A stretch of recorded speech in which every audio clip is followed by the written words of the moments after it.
At about 8:20 last night, that would be Tuesday night, we received a call of an injury collision involving a motorcycle at the intersection of El Vista and Haddon.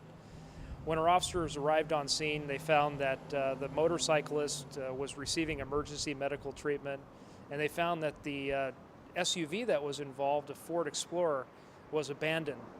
As they looked into it a bit further, they did find that the driver of that vehicle, Jennifer Cowgill, had fled on foot southbound on Cloverdale.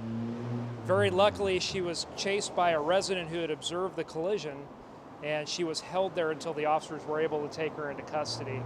At this early point in the investigation, it appears as if the motorcyclist, Mr. Turfertiller, was northbound on El Vista when Ms. Cowgill made a left-hand turn from southbound El Vista to eastbound Haddon, causing the collision there at the intersection.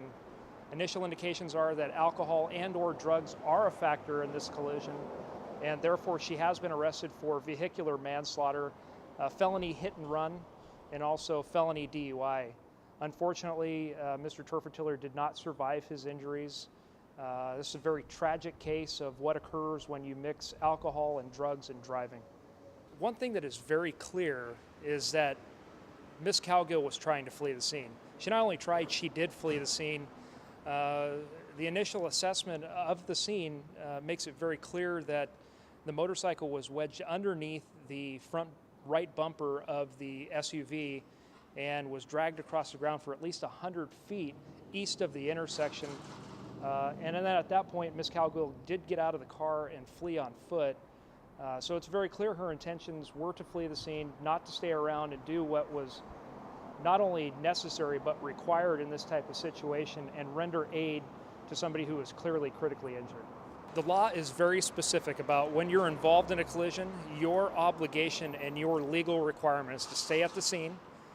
In minor circumstances, minor collisions, you have to provide all necessary information to the other party if the police aren't present. That includes a driver's license, registration, and insurance. In the case of a very serious collision, which this clearly was, drivers are required to render aid as best they know how and to summon aid if nothing else, and neither of those things occurred in this circumstance.